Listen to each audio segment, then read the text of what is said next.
A very good day to you. This is that time where we talk about leaders or readers. And today's guest, oh boy, you are going to love our guest today because this man is the one and only Cobus Viking Visser. So, Cobus, welcome. It's great to have you on the show. Hi, Dr. Anthony. Thank you for having me. I think we've been talking a while to do this, and I'm glad to be here at last. Fantastic. But, before we get into this beautiful book that you've just written, I'd like to know, just explain to the guys, why do we all talk to you about you as Cobus Viking? Tell them. Yeah, I think it's all about my journey and history, and in 2022 I rebranded as the Viking, and part of the rebrand was to understand what the philosophy around the Vikings is. The Vikings have a lot of values, and part of my beliefs is system is everything. Our foundation is our values, and so I read a book by a gentleman from Denmark that wrote about the 9 virtues of the Vikings in business and in life. And that got me hooked to it. And then part of that, at the same time, there was the Viking series as well. It showed. And then my coach challenged me to just do a DNA analyst test. And I did it. And it showed me that I'm a part of it from Norway, Denmark, and Northern Germany. So I'm sort of in that Scandinavia area. Well, I think it's only fair that I actually mention to the listeners that don't know my background, and that is that my ancestors come from Denmark, a little town called Tonderen, which was on the border of Denmark and Germany at the time. And that's where the Van Tonders hail from. That's obviously I'm Van Tonder, so Tonderen is where we hail from. They went from Denmark. Often, a lot of times it was part of Germany, then Denmark, but it remained from a municipal area part of Denmark. And then my ancestors moved to the Netherlands. From there, came to South Africa. So somehow I've got sort of this beating my chest about you and me today. Like, boy, I understand. The Vikings are together. Let's take this thing on. How do you feel about that one? Now, I feel good about that. And I think, to think about, we met about almost 10 years ago. So it's been a long journey. Absolutely right. And I must say that the most uncomfortable exercise that I had to do in my leadership career, in terms which we called warrior, well, you were my counterpart, and you and I did an exercise together, which I hated to do, but it was part of my growth. So, Cobus, that really cemented us because you took it like on the chin because you knew this was part of my development. So I celebrate having been in the warrior race with you. I celebrate that you're a Viking, that we can talk the same language. But today, it's about helping other people understand that leaders are readers. And you've written the book, Walking Through Fire. What brought this book about? So I climbed in Kilimanjaro in 2018, and I came back and I said, I'm going to write a book about my journey. So I wanted to write a book about my journey of climbing Kilimanjaro with my crutches. And coming back, it never happened. Life happened. It suddenly got busy, and then COVID hit, and then got busy again. And then I got rebranded 2022 when I turned 40. And then beginning of last year, a lot of things for me changed. The first 6 months was, even in my life of motivational speaker and being positive, I was challenged again since 2018, where I went through a very dark hole and things just didn't work out. And I think one day I was sitting and I was reflecting, and I said to myself, I just lost a friend. And I was thinking about it, if I had to die today, people will just remember me maybe for a day, for a month, or two, and then people are going to go on with their life and probably will then be forgotten for the rest of my life, for their lives. And I was thinking, what is something I have to leave behind? And one thing about the Viking is the legacy they've left behind that is still influencing the world today. So even though they're gone millenniums, they're still making a difference in the difference they've made in the world. And legacy is very important to me. And what is the one best way of leaving a legacy behind is by writing a book. And that's why all of the knowledge and all of the stories can be captured together. So my whole journey started, okay, let me write a book that becomes part of my legacy that I can leave behind for my 2 boys. So my main focus was to leave something behind for my 2 boys that ended up being a book that I'm selling now to the public. But my main purpose was just to, if I had to die today, what am I leaving behind for my family and my future generation? And, if you think about it, Doc, if you could read a book today about your grandfather or great-grandfather stories and lessons, how much that would have meant for you? Absolutely, because that's actually priceless. You can't put a price to that. And I think the approach is right. I can't but help notice the antithesis in terms of climbing Kilimanjaro in the snow and walk through fire. I mean, snow and fire. So that really is like the North Pole to the South Pole. But let's just go back to that experience in terms of going up Kilimanjaro with basically walking sticks. Is that correct? What caused that? Because people listening would say that don't know you, would want to say, why would you have done that? What is the situation? Help them Doc, you just understand who's disappeared. Cobus. Yeah, Doc. I think people understand why I climbed Kilimanjaro with my crutches is that I was born as hemophilia. And for those who don't know what hemophilia is, it's a bleeder. It means blood doesn't clot. It's also known as the royal disease. So it comes right there from the royalty from Europe. Queen Victoria was the famous queen's sons that had hemophilia. Tsar Nicholas from Russia. So as you can notice, it's sort of the Viking bloodline coming through that's challenging me. And yeah, I've lived it for my whole life. And what the bleeding has done over the years, it's sort of this joint disformed my elbows. I don't have elbows anymore. I don't have ankles. I have to actually get all of them replaced, and I haven't done that yet. So that's had a big impact. Being in a wheelchair for 4 years at one point, and Kilimanjaro just became that part of the thing to challenge myself and power of the mind. And apart from the mind, the firewalking, and that's where the book comes from. Walking fire is an ultimate thing that have changed my life. I experienced that for the first time in 2011 with Hannes Dreyer. And I said to myself, I need to learn this and I need to share this experience with everyone. Well, you make me think of the saying that nothing is impossible, but you turn it into impossible is nothing. I mean, because just to hear that testimony of total grit and perseverance in terms of getting that done and dusted, because you see, that was for nobody else. That was for Cobus Visser. That was for you to say, I can do this. If I put my mind to it, I can do anything. And I think that is literally where your professional speaking career, in a sense, was accelerated in terms of, but if I continue being a role model to others in terms of don't give up, push through, and that testimony of climbing Kilimanjaro with crutches became literally the turning point in terms of saying, if I can do it, you can do it. What's your excuse? Am I right in my assumption of what I read through out of the situation? Yeah, I think it's part of the assumption. I think these experiences is what teaches us. So my main thing is in 2017 I went through a divorce and I lost a lot of earthly things as well. And so my main purpose actually, I read about a story about the famous racing driver from South Africa that passed away on Kilimanjaro. So my main purpose actually went up to Kilimanjaro to pass away, not to, because I was too coward to take my own life. So I thought, this is the easiest way of taking my life. I'm not fit enough, so I'm going to climb this mountain to die. Yet, if you want to meet God, go to a mountain. And so I had an awakening experience, a reborn experience. And, what you're speaking about, the perseverance and the pushing through, I think I learned that through the experience. Because I didn't die, I had to push through. I had to get to the top. I had to come down again all the way. And then not only of that, that the climb is coming back to reality and facing all of the challenge that I had to still face. Finalizing the divorce, finalizing my life, and all of the challenges that I faced, that I had to learn this. And I think experiences teaches us a lot of things in the end of the day. And I think that's the thing is, when we sit down, reflect on your experiences, because those lessons make you stronger for your challenges ahead. Well, I just want to refer a last time to the Kilimanjaro in terms of statistics show that most people who die actually don't die going up, they go dying down. So I'm very glad to hear that you've overcome that and that your main purpose for going actually was to say, is life worth it? But yet being on the mountain and meeting the creator of the universe to realize there is someone bigger than ourselves. I mean, that is just so encouraging. So on the way down, what was the difference in terms of your mindset of going up versus coming down? Just help us learn that from you. Yeah, I think the down was like exactly what you said. I got altitude sickness, so I remember going down. I just couldn't walk anymore because I just couldn't breathe. And I remember praying, God, where are you? Why have you forsaken me? You haven't come and get me.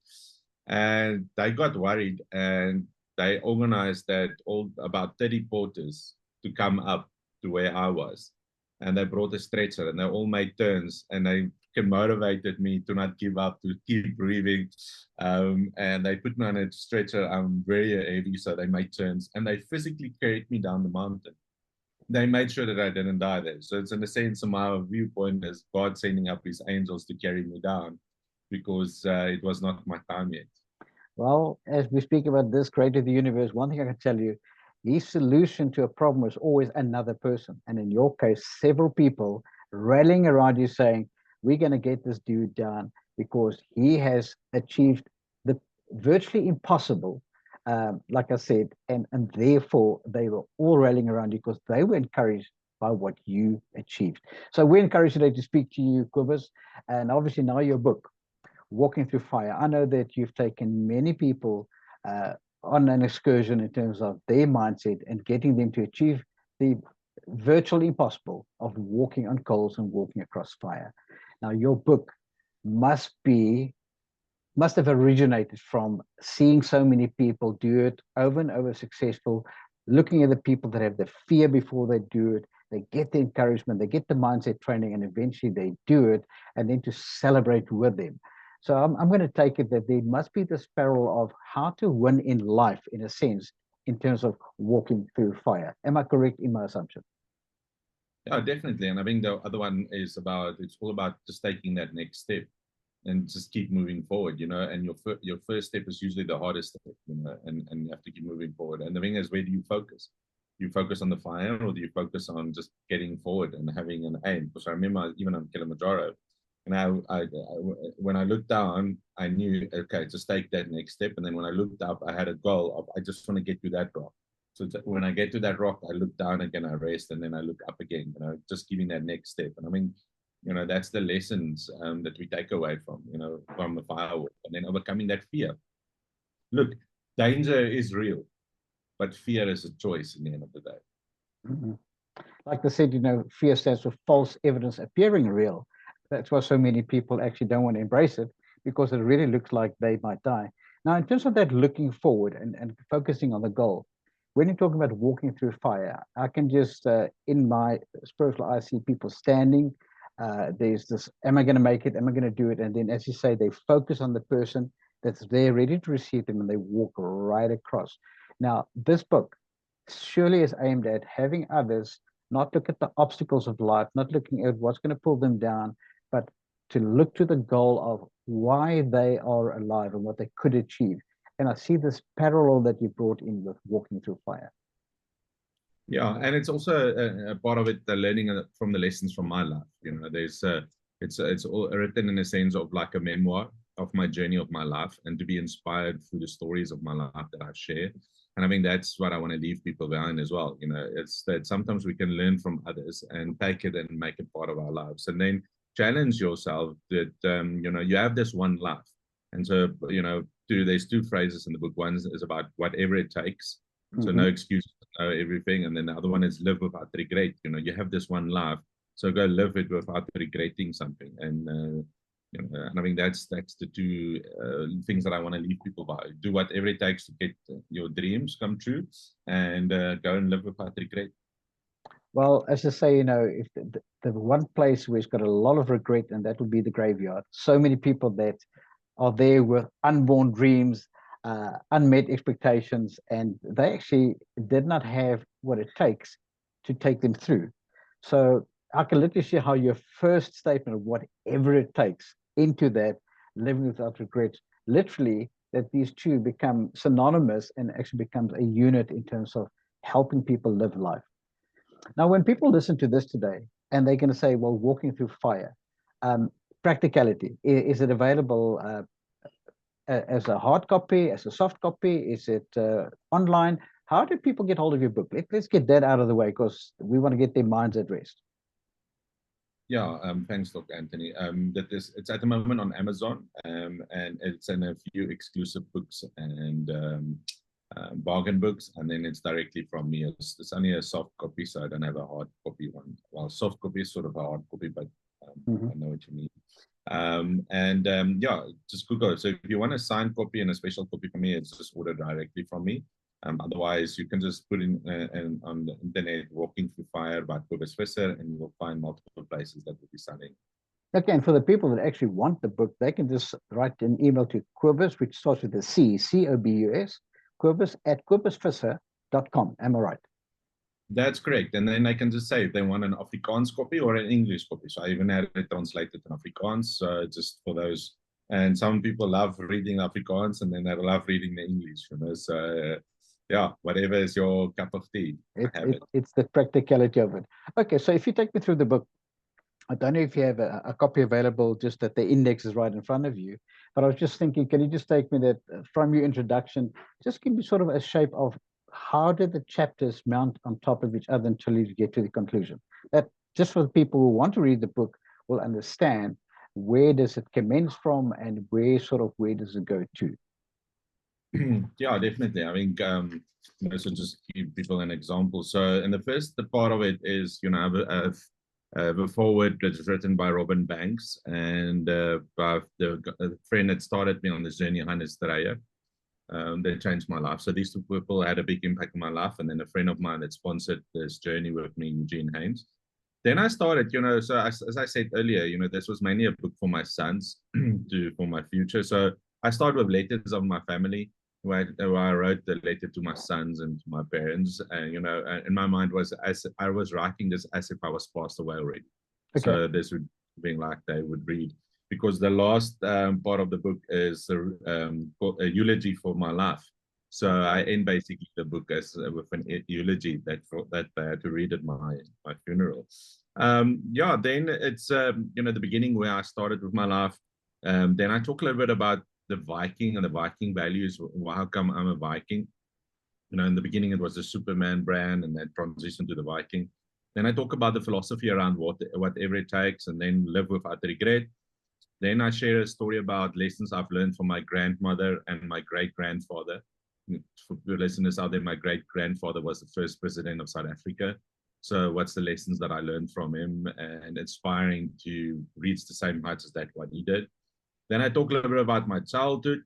Then I talk about dreams coming true. So one of my dreams was to play rugby, and because of me being haemophilia, I can't play rugby. However, the dream came true that I ended up in working with the minds of rugby players. From, one of them I met on the journey. He still wears the whatever it takes band on his arm, and that changed his life. And he became a Springbok at the end of the day. And I worked with him. I worked with the Southern Kings. I worked with the Lions rugby team. I worked with the Eagles rugby team. So the dream came true in the end of the day.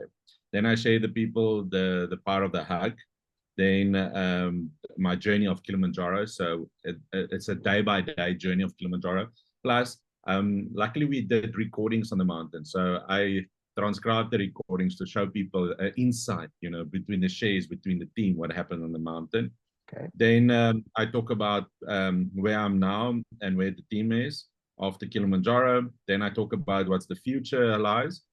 Then I have some letters that some of my friends wrote. The one is Dion Davids, that is the assistant Springbok coach. Baron Pizza, rugby player. A few of my other friends that are not famous, but a few friends that have written it. And then, then I talk about, I have 3 prophecies that kept me living. I went to church last year, when I started this journey, and 3 different churches, and it restored my faith and my purpose in my journey. 3 pastors that don't know me, that I've never met before, sort of said similar things. Luckily, I got the recording, so I transcribed and put it in the book. And it's not like really just for people out there, but it's for me to write down on my stars, to take on the prophecies that God has over my life. The one pastor said, he sees me working with fire, that fire comes with me, and I'm going to work with fire. And amazing, he doesn't know I work with fire. Correct. And I have to have a mic on my phone, and I'm going to be all over the country and the world, traveling and speaking on stages, and I've been doing that. But let's talk about that. You know what? I'm going to interject and just talk about the reality of when you meet a person who doesn't know you from a bar of soap, they prophesy into your life, they use words that exactly, this is for me, because they don't know me, they don't know this is what I do, and yet the moment he speaks about a fire through and around you, and yet you're helping people through fire walking, and the person doesn't know you, then this is real deal. they don't know you. Yes. That's They don't fantastic. know me at all. They don't even know how I speak on stages. So just having that confirmation in the end of the day, it just showed me that there is a purpose and that I have something to live for. And having two others confirm that as well, that said similar things. Mhm. The second prophet said the same things. He sees fire, and I will work with fire. And I'm like, what's the chances of two of them saying similar things? And I'm like, Yes, it's amazing. So yeah, so brilliant. I got decommitted, and I'm gonna be honest. I think last year was a challenging year for me. Until about August this year, I was just, I think God took a lot of things away so that I could finish the book, because every quote that I would set out came back last minute, either cancelled or not accepted. I had no business for a year. Until August, basically, I just survived easily. And the only thing that I could do and keep my mind busy was to write this book and put it together. And the moment I did the final book launch on the 14th of August, Yeah. things just exploded. It went from where for the last 4 months, well, August, September, October, November, things changed. I got a new girlfriend in my life. I traveled about 3 countries already, and it's just been. I can't take a brief, but I think the main thing is for this journey is that I prayed for this. So I'm Yeah. very grateful. I'm not complaining. I'm actually grateful that things have changed and that God is But blessing isn't me that again. true how we basically get forced through circumstance? If you think about it, if in that period where you just couldn't find gigs or talks and what have you, and you kept on having cancellation after cancellation, you know, what was intended for bad then turned out to be good. You know what I'm saying? And that is that Yeah. then you were able to focus on writing your book because that change brought focus.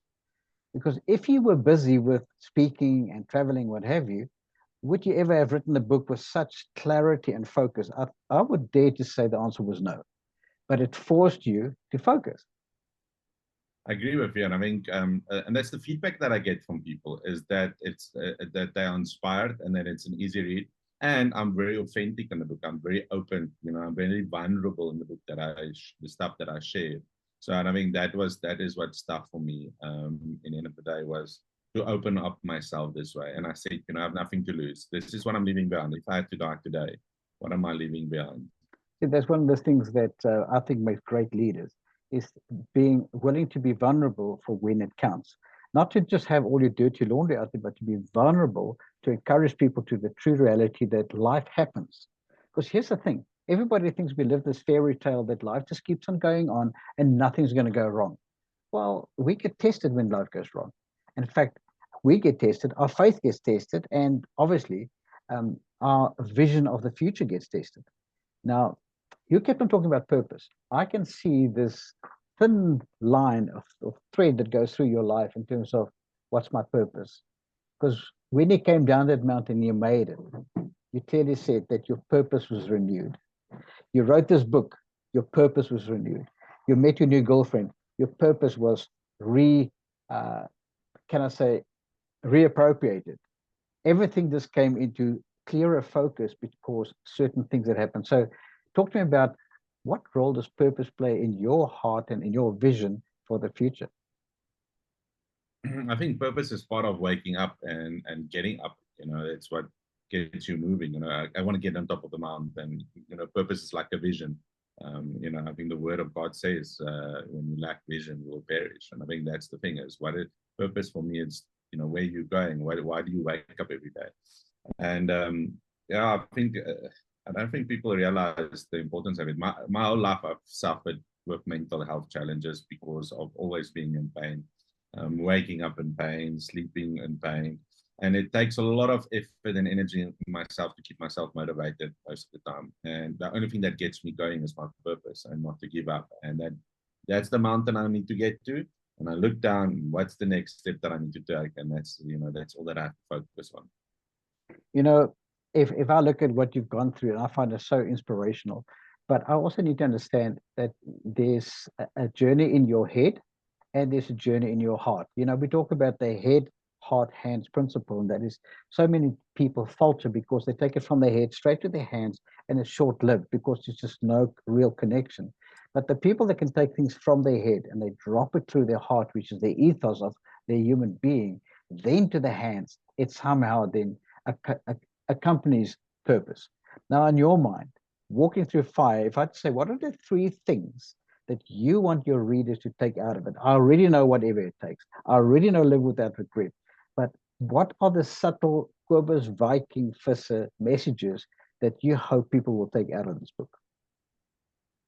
To have more courage and in their life, to not be scared, to tap in your courage, energy, to take on the difficult task and not sit home and trying to protect everything. The second is that you have the power to create your destiny and the freedom of the life that you want. Sometimes not exactly the way you want. Like for example, I wanted to play rugby, but I couldn't, and I could have this excuse, but I ended up being part of the rugby team just in a different way. So that dream still came true. So you have the power to create the destiny and your freedom of your life.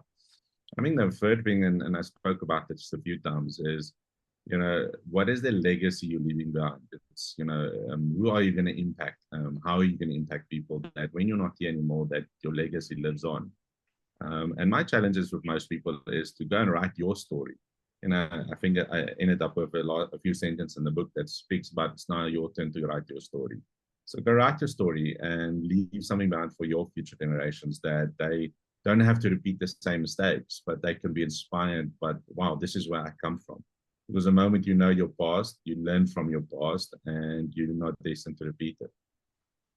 Well, Cobus, I'm pretty sure that our listeners today are just going, what a wonderful person to meet, a man with a real story, a man with a real story of encouragement, and literally courage through fire, in a sense. So I want to thank you for the time that you've taken to be here today. I want to say to our listeners, remember, leaders are readers. And if there's one book that you want to read, can you just hold up that book for me, please, Cobus, if you don't mind? This is the book I'd like you to read, and it's Walking Through Fire, written by the Viking Cobus Visser himself. And guys, this book is available on Amazon.com at exclusive books. But if you want it directly from Cobus, you're just going to go to Cobus@cobusvisser.com. And remember that Cobus is with a C, and that's how you'll get hold of him. And I just want to thank you for imparting value. I happen to cross-pollinate with you on legacy, and because it's my program, I'm just going to say to the readers, please get hold of my website, which is called growthhabits.com, and look for the book, 7 Ways to Leave a Generational Legacy. In fact, How to Leave a 7-Generational Legacy is the ebook that I've written. So, you know what, Cobus, I just know that next time you and I speak, maybe we should speak on legacy, because it feels that we walk through the waters and the fire in the same way. And I want to thank you for today. What is your last message to the people listening there, looking you in the eyes and say, Cobus, speak to them? And first, I want to first honor you to say thank you for your patience and your persistence, my friend, and I appreciate that. Last thing that I want to leave people behind is a quote by Gandhi that says, everything starts with a belief. To challenge your beliefs, and don't just accept every belief, because your beliefs then become your thoughts. As a man thinketh, so will he be. So start thinking differently. That will then impact your words, as life and death is the power of the tongue. So what words are you speaking, not only to yourself, but to others on a daily basis? Because your words are then followed by your actions. Your actions will either be courageous or be more in fear. So be careful and conscious about, what actions you are taking. And then these actions then become habits. Look at your daily habits. What are you doing on a daily basis? Because that is creating your reality. And then your habits become your values. And I think it's important for you to know your values, because you attract similar type of people in your life with similar values. So if you don't want to change that, change your values. And before you know it, you've created the destiny. So yeah, just want to leave that. And it's a quote that was written by Mahatma Gandhi. No one can say that better than you. We so appreciate you. So let's live a life that will reflect our values and do it in such a way that we can leave a legacy. And if you have to, walk through the fire, because remember, you've got whatever it takes, and live a life without regret, quote unquote, Cobus Viking Visser. I thank you, my friend. God bless you. It was great to have you here.